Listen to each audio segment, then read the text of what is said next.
Vinga cheman makwiye cho cha chun manyar yar guryang machodi uje kin ba kweda ma jung riawa herlun manyen juk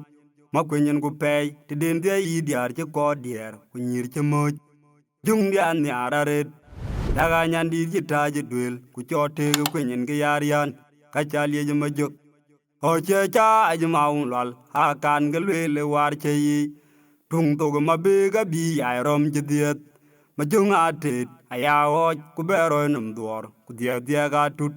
hana ku ge da ga bengene ku nong mun di chu chen man a pe che ge ma nyar ha kot kal man dieti dinga che man ma ku ye cho cha chun manyar yar guryang machodi uje kin ba kweda ma jung riawa herlun manyen juk makwenyen gu pay tidin dia yidyar che ko dier kunyir che moj jung dian yararet daga nyandi jitaje dwel ku chote gu kwenyen ge yarian kachalye je majuk oche cha ajmaun lal hakan gelwele war che yi tung to ma be ga bi ay rom jidiet ma jung atet aya hoj ku bero num dor ku dia ga tut hana ku ge da ga bengene ku nong mun di chu chen man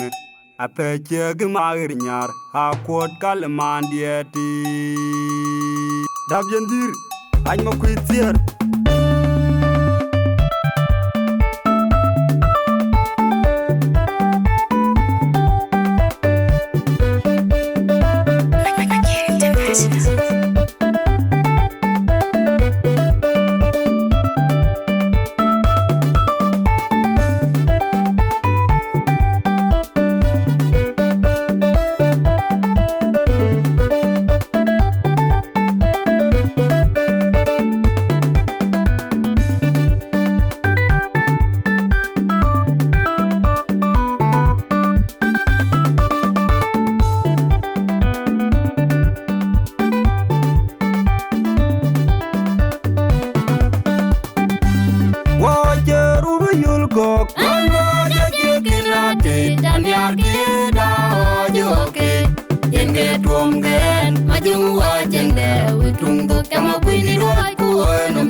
ay we jimen the train manyoga beru anje kuiro be ko le diet o alang de mor makur kinjationg jambu ay we jimen the train manyoga beru anje kuiro be ko le diet o alang de mor makur kinjationg jambu manyen jo kana nom yung nam panya jang wong madulia tan potia bajar wel ye penane moru no walun ding Warje ma baby tajeraluge ina kwani tionga waiton monje junilimu ay uje gali ajeruku anya jeli urojin makur Warje ma baby tajeraluge ina kwani tionga waiton monje junilimu ay uje gali ajeruku anya jeli urojin makur Warjene ma baby tajeraluge ina kwani tionga waiton monje junilimu ay uje gali ajeruku anya jeli urojin makur nga charwit ken chege yarata yech aja kum nyen ma begde mornya mugala nga chawup ken chege yara chinge jedong uma lal ma jung dia morelje ma nga charwit ken chege yarata yech aja kum nyen ma begde mornya mugala nga chawup ken chege yara chinge jedong uma lal ma jung dia morelje ma Warjene ma begdi tajeraluge ina kwani tionga waiton monje junilimu ay uje gali ajeruku anya jeli urojin makur Warjene ma begdi tajeraluge ina kwani tionga waiton monje junilimu ay uje gali ajeruku anya jeli urojin makur Gol chene ma big dit ajira luge. Ina kwa nyitiong awaiton. Mondwe junilimu. Koi uche gali ya churukut. Tanya jul juro jing makul.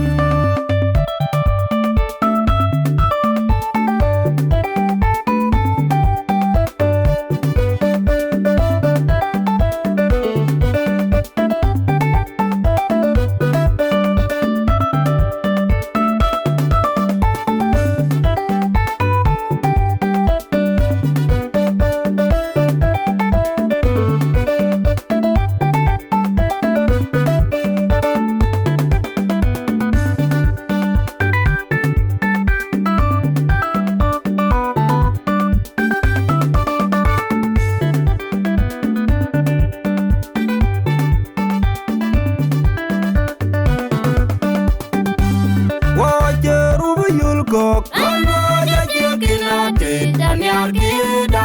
o joke Yenge tuom gen Majung wa jengde Witung do kama kwini roi ko Num dar jung ko Wajeru bayul gok Mano ya jukina te Daniel gida o joke Yenge tuom gen Majung wa jengde Witung do kama kwini roi ko Num dar jung ko Ai wei jemenu tuen manyoga beru Anje kuiro bekule biet Owalang de mor makur Kijationg nyajam kuchu Ai wei jemenu tuen manyoga beru Anje kuiro bekule biet Owalang de mor makur Kijationg nyajam kuchu Manyen jokana ngom yung nampanya jang wung madulya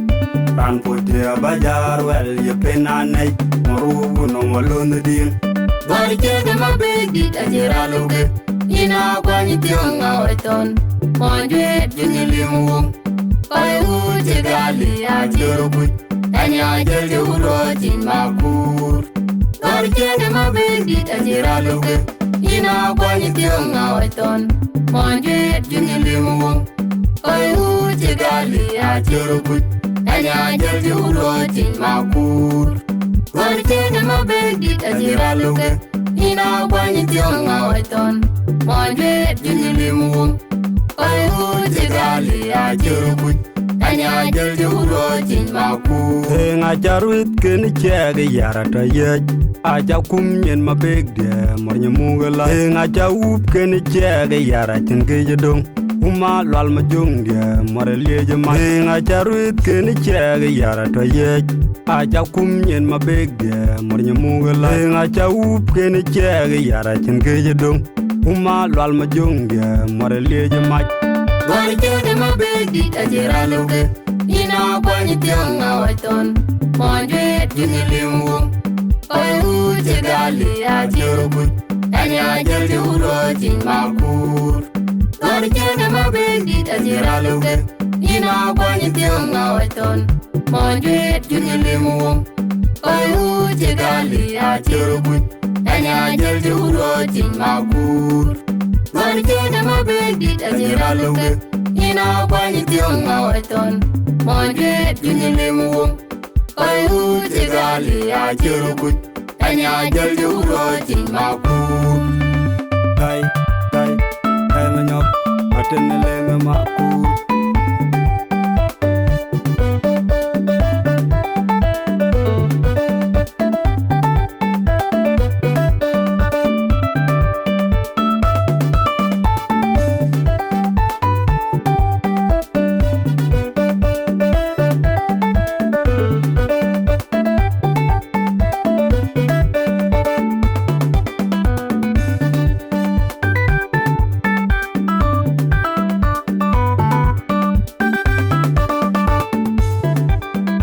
Kai manyok